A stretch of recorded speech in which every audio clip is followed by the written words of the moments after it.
Bonjour Nicolas Frazi, Bonjour Anaë. vous êtes directeur développement et affaires publiques Europe chez Communauto.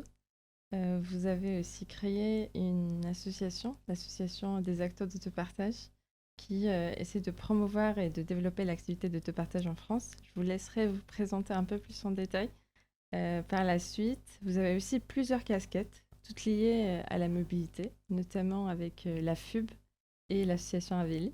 Je suis très ravie de vous recevoir aujourd'hui dans le podcast. Merci d'avoir accepté l'invitation. Merci pour l'invitation. Alors, pour commencer, si ça vous va, je veux bien que vous présentez à votre façon et que vous nous parlez de votre parcours pour essayer de comprendre d'où vient cet engagement pour la décarbonation des transports. Alors moi j'ai grandi en banlieue de Strasbourg. Euh, et en fait pour moi le vélo a toujours été évident. Pour moi la liberté c'était le vélo. J'allais au collège, j'allais en prépa en vélo et j'ai eu immédiatement droit à cette liberté grâce à ça. Mon réveil écologique et les enjeux de décarbonation, je les ai découverts bien plus tard. Vous êtes chez Communauto, Communauto qui est un grand acteur, un grand opérateur d'autopartage. Il est canadien. Est-ce que vous pouvez le présenter un peu et nous dire aussi ce que vous faites, votre rôle chez Communauto? Communauto, ça a été, c'est le projet initialement, c'est le mémoire de fin d'études de Benoît Robert dans les années 90, qui s'est inspiré d'initiatives d'autopartage en Suisse et en Allemagne. L'idée étant de partager des voitures. Donc il a acheté des premières voitures. À l'époque, ça n'existait pas, il n'y avait pas d'outils de télématique au Canada. Et le projet a pris. Et aujourd'hui en 2024, il y a plus de voitures en autopartage à Montréal qu'il y en a en France. C'est une aventure entrepreneuriale extraordinaire. Et c'est surtout un service qui aide très concrètement les Montréalais à se passer d'une voiture et à décarboner leur mobilité. Décarboner la mobilité. On a reçu dans le premier épisode Aurélien Bigot et il nous avait expliqué les 5 leviers de décarbonation, j'imagine que vous connaissez. Donc il y a le premier levier qui est réduire la demande de transport, il y a l'augmentation du taux d'occupation avec le covoiturage notamment. Troisième levier, c'est le report modal. Quatrième levier, c'est l'efficacité énergétique. Et puis le cinquième levier, c'est réduire l'intensité carbone. L'autopartage en soi, comme service, où est-ce qu'on peut l'insérer parmi ces 5 leviers? Comment est-ce qu'il permet de décarboner concrètement la mobilité? Avant de parler de dans quelle mesure l'autopartage contribue effectivement à décarboner la mobilité, je trouve intéressant déjà qu'on s'arrête sur à quoi ça sert et en quoi l'autopartage est désirable. Ouais. Imaginez votre rue et vous supprimez 8 places sur 10. À la place de ces 8 places sur 10, vous pouvez mettre des arbres, vous pouvez mettre des bancs pour les personnes âgées, c'est très utile, et pas que. Vous pouvez mettre des trottoirs, déjà que les personnes âgées, les familles avec des poussettes puissent se croiser, ce qui est quand même assez rare en France de pouvoir se croiser avec des poussettes. Tous les parents avec enfants s'identifieront. Vous pouvez mettre des pistes cyclables, c'est quand même pratique si vous voulez vous déplacer en vélo en toute sécurité. Vous pouvez mettre des jeux pour enfants, les exemples à Barcelone à ce titre-là sont assez fabuleux.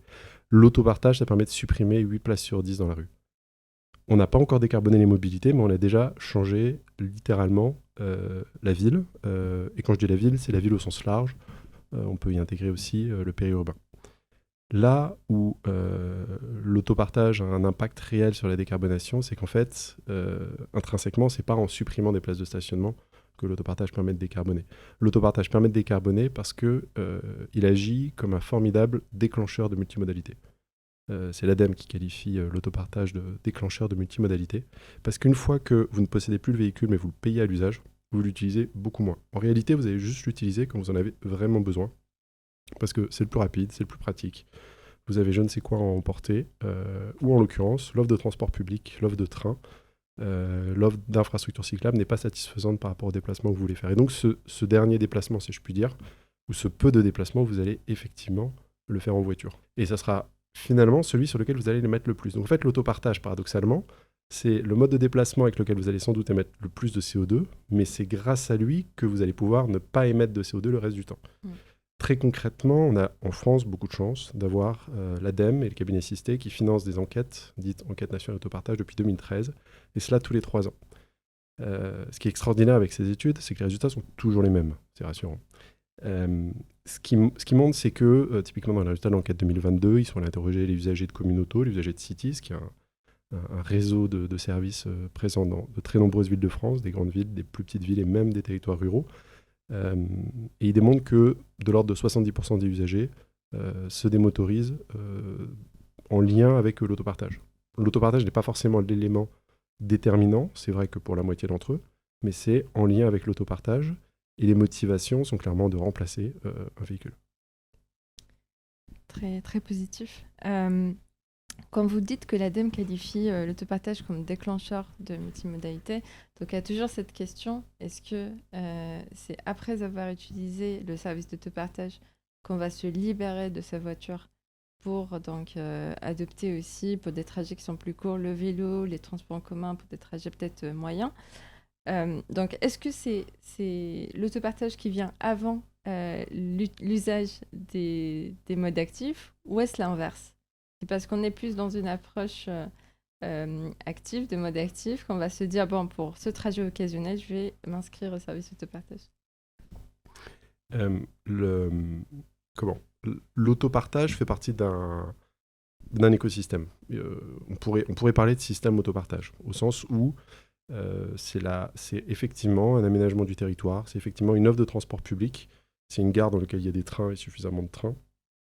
Ce sont des infrastructures cyclables, ce sont une boulangerie et une école situées pas trop loin, qui permettent de se passer d'une voiture au quotidien, de se déplacer au quotidien, à pied, en vélo, en transport public, en train. Et alors l'autopartage devient une solution possible dès lors que l'offre d'autopartage existe. Moi, mon travail, c'est de créer cette offre d'autopartage là où les gens sont en situation de pouvoir effectivement se démotoriser. Donc l'autopartage vient comme un élément, les CEREMA appelaient ça le chaînon manquant de la multimodalité. Ça nous donne un rôle fabuleux.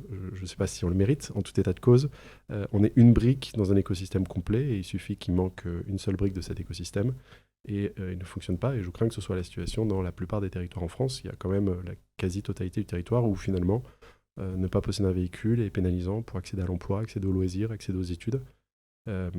Et en tant que tel, ça, l'autopartage n'y répond pas. Il y a plusieurs services d'autopartage. Donc il y a le service en boucle comme Communauto, il y a du free floating, il y a le service particulier à particulier, plusieurs typologies de services, plusieurs usagers. Est-ce que vous pouvez nous faire une petite cartographie de l'autopartage? D'abord, du coup, en définissant chaque service et peut-être les motivations derrière l'usage de chacun de ces services-là. Alors, il est vrai que l'autopartage désigne multiples pratiques. En France, on a un nombre incalculable. On a eu un nombre incalculable de projets qui ont vécu, parfois disparu, des projets financés par le public, financés par le privé. Ce qui importe dans l'autopartage, et c'est vraiment la clé, et ce qui permet de faire sans doute la différence entre les différents services, de la location de voitures en général et de l'autopartage, c'est que l'autopartage, c'est d'abord de la proximité. Donc, c'est proche de là où je suis, je vais trouver des véhicules. Donc, il y a une notion de réseau. C'est une logique de tarification à l'usage. Donc, c'est un véhicule que je vais payer proportionnellement à mon usage, carburant inclus, qui permet du coup de faire des trajets courts. Et c'est des véhicules qui sont en libre service, c'est-à-dire que je peux y accéder 24 heures sur 24, 7 jours sur 7, week-end et jours fériés inclus. Ensuite, il y a un certain nombre de modalités d'accès des véhicules qui sont généralement complémentaires, qui sont adaptés à des territoires, qui sont le choix d'acteurs privés ou d'acteurs publics, qui vont avoir potentiellement des impacts différents et qui sont liés à des contingences différentes liées au territoire, plus ou moins de densité, telle ou telle demande. Mais de façon générale, ce qui est important d'avoir à l'esprit, c'est que l'autopartage, c'est accéder à un véhicule à l'usage et non en propriété. Et est-ce que les usages sont différents entre du free floating et de l'autopartage en boucle? Notamment dans l'enquête d'autopartage de 2022, on voit que les populations des usagers elles sont différentes d'un service à l'autre. Est-ce qu'il y a une motivation différente du fait d'avoir une voiture dans son quartier, donc en station, et donc la prendre pour une journée ou pour plusieurs jours? J'imagine que c'est peut-être l'usage le plus proche de Communauto. Et est-ce que donc l'usage free floating qui est je me déplace d'un point A à un point B qui n'est pas le même, donc c'est pas la même station, est-ce que ça répond à un besoin différent? Alors, sur le principe, en fait, il y a encore plus de services d'autopartage. Même Communauto propose de l'autopartage en boucle, de l'autopartage en free floating, et ce que les Allemands ont appelé l'autopartage combiné. C'est pour ça que ça m'embête de mettre les services d'autopartage dans des cases, parce que pour moi, il y a beaucoup de paramètres qui rentrent en ligne de compte et je ne suis pas en capacité de toujours les évaluer. On regarde au sens où je ne connais pas forcément les territoires et les choix qui ont été faits et l'impact qui résulte de ce service-là. Au final, ce qui nous importe ici, c'est la décarbonation. Donc, dans quelle mesure on est capable de convaincre des riverains, des professionnels, de ne plus posséder un véhicule, de passer à l'autopartage, et dans quelle mesure le fait de passer à l'autopartage va avoir un effet sur leur report modal et éventuellement sur l'efficience énergétique. Là où l'autopartage est sûr a un impact qui est majeur, l'essentiel de son impact, on va préciser tout ça dans des chiffres, dans une étude qui sera publiée prochainement, réalisée par Carbone 4, c'est réellement dans le report modal. Et ça, c'est extrêmement important, et quand on a à l'esprit les facteurs d'émission des véhicules, une voiture à essence, en France, on parle de 245 grammes de CO2 par kilomètre en cycle complet. Un véhicule électrique, on parle de l'ordre de 60-70 grammes de CO2 par kilomètre. Ou un kilomètre en TGV, on n'est pas sur les mêmes ordres de grandeur, ou en vélo, pas du tout sur les mêmes ordres de grandeur. L'enjeu, là où l'autopartage a un impact, c'est démotoriser les ménages et aller de la propriété à l'usage. La manière d'y arriver, finalement, que ce soit du free floating, de la boucle, du free floating, de la réservation, peu importe. L'importe, c'est que vous soyez en capacité, avec votre service, de remplacer la voiture des particuliers et des professionnels et les encourager à faire du report modal. D'accord. Et la motivation derrière donc, ce report modal-là, comment une personne va se dire je vais arrêter d'utiliser ma voiture, je vais passer sur un service d'autopartage. C'est quoi les motivations qui reviennent souvent parmi vos usagers? Alors, une première motivation, c'est faire des économies. Pour 80% des répondants aux enquêtes nationales d'autopartage, l'autopartage leur coûte moins cher que de posséder un véhicule. On reste généralement des agents économiques rationnels, et à ce titre-là, l'autopartage est cohérent. Mais aussi, l'autopartage permet de ne pas s'enquiquiner avec une voiture. La garer, l'acheter, la réparer, la financer, l'assurer, la vendre, et ainsi de suite. Confrère américain qui parlait de la voiture sans tracas. Et je pense que c'est une manière beaucoup plus désirable de présenter l'autopartage, de dire c'est une voiture quand vous en avez besoin, plutôt qu'une voiture qui vous coûte instantanément un prix significatif, que vous l'utilisiez ou que vous l'utilisiez pas. Et est-ce que la question environnementale, c'est quelque chose qui revient peut-être dans la motivation Alors, relativement peu. La dernière enquête parle de 12% des usagers qui citent leur objectif de réduire leur empreinte carbone. En tant que tel, encore une fois, l'autopartage, dans certaines mesures, c'est l'usage de l'autopartage qui va avoir le plus d'impact dans votre mobilité au global, à moins que vous preniez l'avion. Et donc, paradoxalement, vous économisez, enfin, vous réduisez votre impact CO2 dès lors que vous n'utilisez pas l'autopartage. Mais c'est l'autopartage qui vous permet de, effectivement, choisir pour chacun de vos déplacements lequel mode sera le plus rapide, le plus économique, le plus confortable, le plus adapté selon vous. Et dès lors, il apparaît que la voiture, c'est pas toujours gagnant sur cette équation-là, et que vous allez plus prendre les transports publics, le train, le vélo, la marche. Potentiellement, vous allez changer vos lieux de consommation. Peut-être que vous irez plus au supermarché proche de chez vous qu'un supermarché en banlieue, ou en tout cas plus loin de votre domicile. Et in fine, vous allez moins utiliser la voiture. On estime que c'est de l'ordre de moins 52%, la réduction en termes de kilomètres parcourus. Et du coup, un report quasi identique sur, encore une fois, le train, le transport public, le vélo et la marche. C'est impressionnant, moins 52%. Et est-ce qu'on sait si c'est sur la voiture principale du ménage ou si c'est sur la deuxième voiture?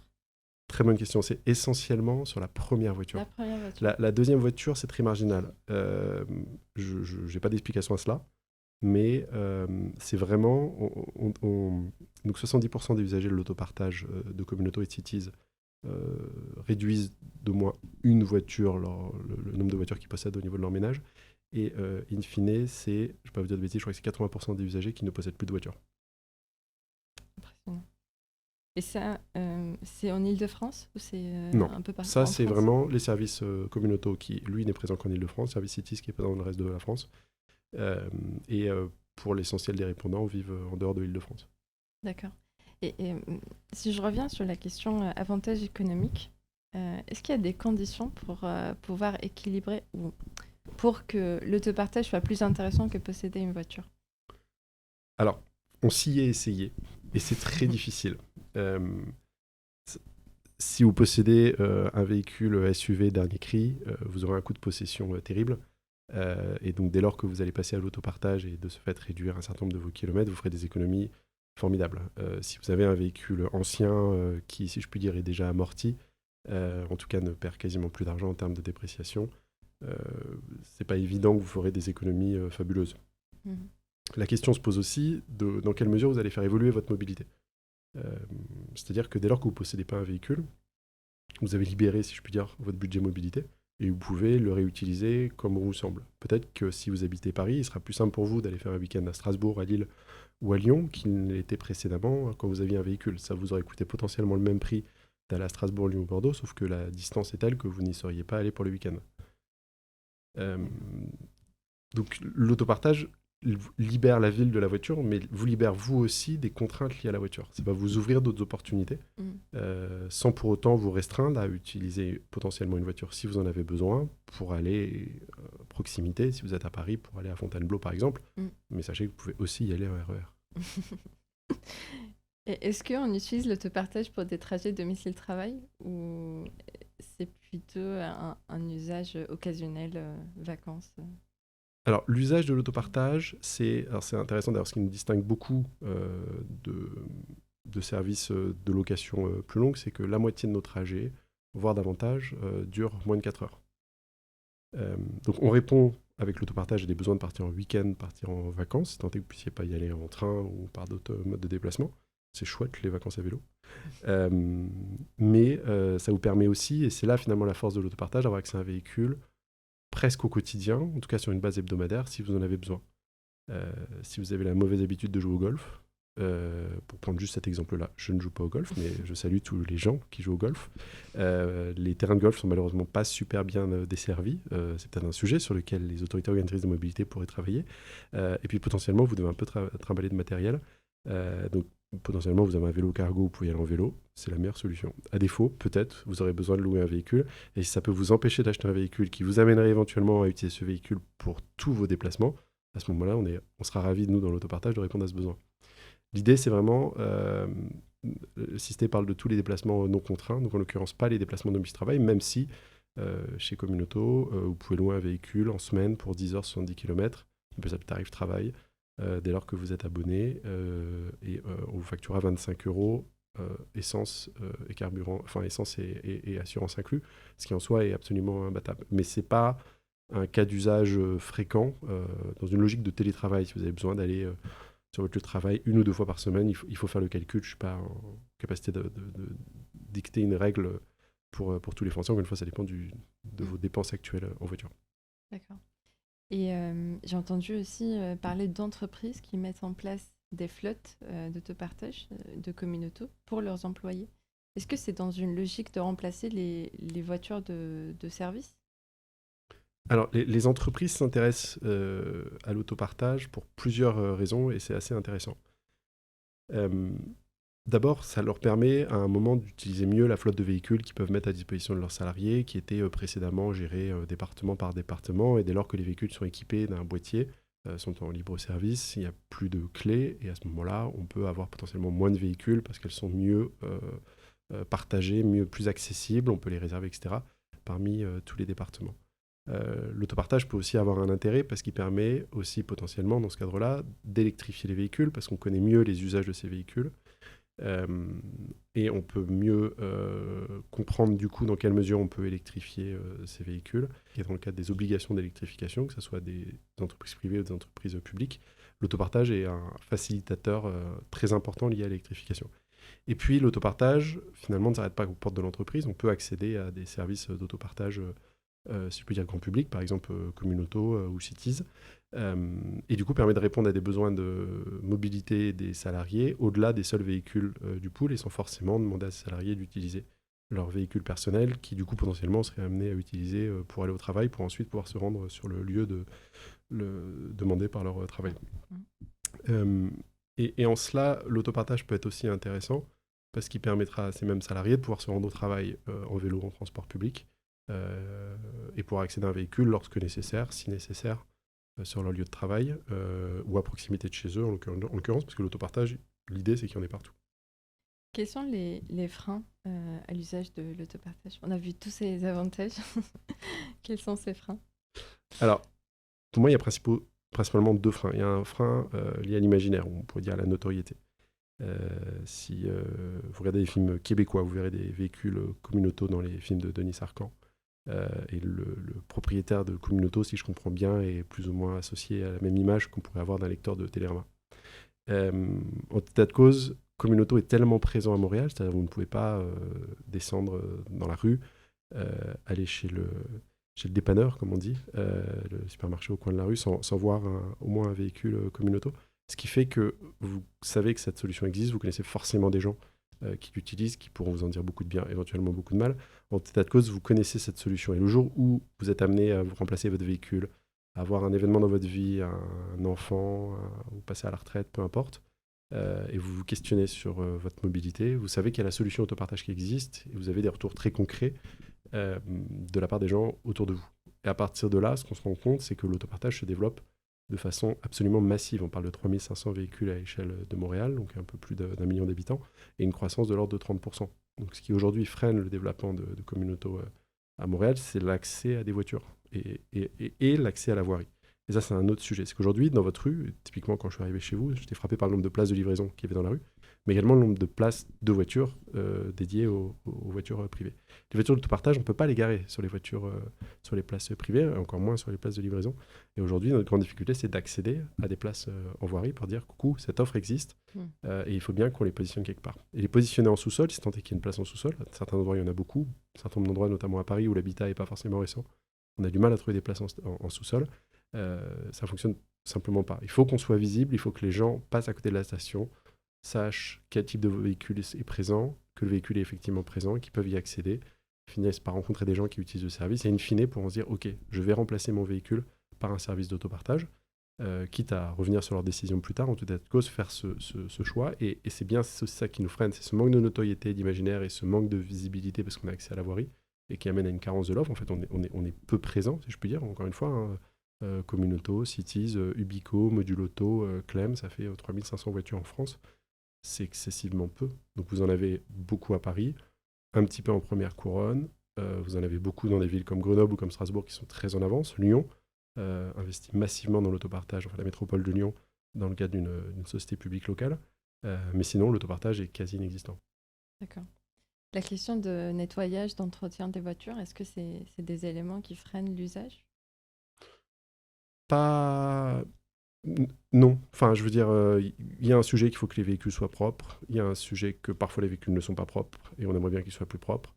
Il y a un sujet qui est de respecter les véhicules, mais dès lors que les gens utilisent un véhicule sur une base régulière, qui est le véhicule qui est en bas de chez eux, nous les véhicules communautaires, ils ont des prénoms, et ben, les gens respectent très bien les véhicules. Enfin, c'est un sujet à traiter, mais c'est pas une problématique en soi. D'accord. Je pense que beaucoup parmi nous ont connu l'autopartage via Autolib de 2011 à 2018. Pourquoi ça n'a pas marché? Qu'est-ce qui a causé cette faillite d'Autolib? Alors, je pense qu'il faut se remettre en 2011. L'iPhone est sorti en 2007. Uber était méconnu en 2011, existait déjà, mais était totalement méconnu. On connaissait à l'époque, en gros, ce qui avait changé les choses en termes de mobilité, c'était Vélib. Et la ville de Paris, moi j'ai commencé à travailler en 2010. D'une certaine façon, apparemment, a souhaité copier le modèle Vélib et faire la même chose avec des voitures. Le système Autolib s'est dupliqué. On a eu Bluely à Lyon, Bluecube à Bordeaux. On a eu Amo, qui est un projet de Toyota, sensiblement équivalent à Grenoble. Ils sont exportés Turin, Indianapolis, Singapour, Los Angeles. Et à l'heure actuelle, ils ont tous fermé. Donc, le service Autolib, le concept d'Autolib, au-delà de syndicats mixtes et de la situation en Ile-de-France, le concept même de l'autopartage avec des petits véhicules électriques de station à station a disparu, a été créé avec Autolib et a disparu avec Autolib. Le système Autolib, c'est-à-dire les statistiques indiquaient des trajets de 35 minutes, était répondre à un besoin de mobilité d'un point A à un point B à l'échelle d'une agglomération ou à l'échelle d'une ville.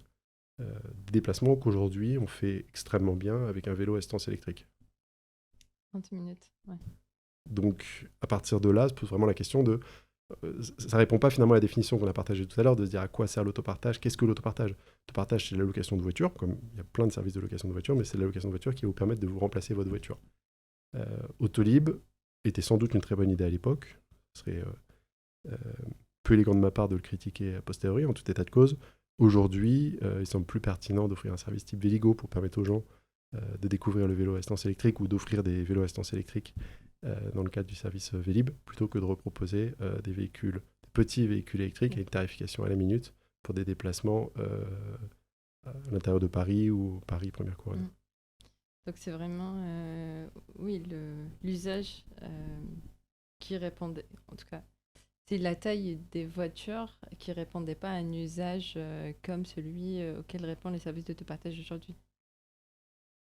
Ce qui intéresse, un des critères déterminants sur l'autopartage, c'est la tarification. Comme souvent en mobilité, dans le transport public, c'est la même chose, dans le train, transport longue distance, c'est la même chose. Le service Autolib offrait une tarification uniquement à la minute et accessoirement avec des véhicules 3 portes. Dans l'autopartage, offrir des véhicules 3 portes est un faux pas terrible. Notre cible, les gens qui sont en situation de passer à l'autopartage, sont des gens qui ont un besoin régulier de voiture, et en premier lieu les familles. Offrir un véhicule 3 portes à des familles, je vous invite à mettre un siège bébé dans un véhicule 3 portes, c'est une aventure. À votre avis, c'est quoi la recette du succès des modèles d'autopartage qui existent aujourd'hui? Je sais pas si j'ai aucune idée de la rentabilité ou pas des services en boucle en tout cas. L'autopartage peut, dans certaines conditions, s'autofinancer, et en particulier l'autopartage en boucle. Il y a plein d'exemples, Green Wheels aux Pays-Bas, Mobility en Suisse, Cambio en Allemagne, Cambio, c'est notre structure, mais en Belgique. Sont des structures indépendantes, parfois avec des capitaux publics, parfois avec des capitaux privés, qui arrivent à se développer. Donc il y a un modèle économique sous certaines conditions, et surtout ce qui est important, c'est que l'autopartage ne se développe et n'a un modèle économique qu'à mesure que les gens se démotorisent. Si les gens ne se démotorisent pas, c'est-à-dire si les conditions ne sont pas réunies pour que les gens puissent aller se rendre au travail à pied, en vélo, en métro, en train, les gens ne vont pas se démotoriser et ne vont pas utiliser le service d'autopartage. Le service d'autopartage va dépérir, ne va pas gagner d'argent parce que finalement les gens ne se démotorisent pas. C'est un modèle vertueux. C'est un modèle vertueux qui en tout cas reflète l'avancement, le rapport à la voiture sur un territoire. Et l'autopartage est extrêmement développé, typiquement au Japon, où le modèle de la voiture individuelle, au sens je possède un véhicule, est réduit. Comme justement l'autopartage il est très lié à la multimodalité, à la présence d'alternatives sur un même territoire, est-ce qu'il a vocation à se développer uniquement dans les milieux urbains, là où il y a des transports en commun, des pistes cyclables, etc. Alors, l'autopartage se développe là où au quotidien, on ne va pas avoir besoin d'un véhicule. Au sens, une voiture telle qu'on l'imagine aujourd'hui, une tonne, 130 km/h, 110 km/h, 5 places ou éventuellement plus. Aujourd'hui, ça se conçoit bien dans des territoires denses. La ville de Paris en est un très bon exemple, mais il y a plein d'autres territoires. Le centre de Strasbourg, quasiment la communauté, l'eurométropole de Strasbourg. Mais il y a un certain nombre de territoires où on ne le conçoit absolument pas. L'accès à l'emploi, l'accès, encore une fois, aux services, aux loisirs est extrêmement limité si on ne possède pas un véhicule. Les choses peuvent devenir différentes si, sur ces mêmes territoires, le fait d'avoir un vélo, ou un vélo à assistance électrique, ou un speed bike, ou un véhicule léger intermédiaire, vous permet de répondre à vos besoins de mobilité au quotidien. Et puis ponctuellement, parce que vous allez faire des courses, parce que vous allez un petit peu plus loin, parce que vous y allez à davantage de personnes, parce que vous emportez davantage de choses, à ce moment-là, vous pourriez avoir accès à un véhicule.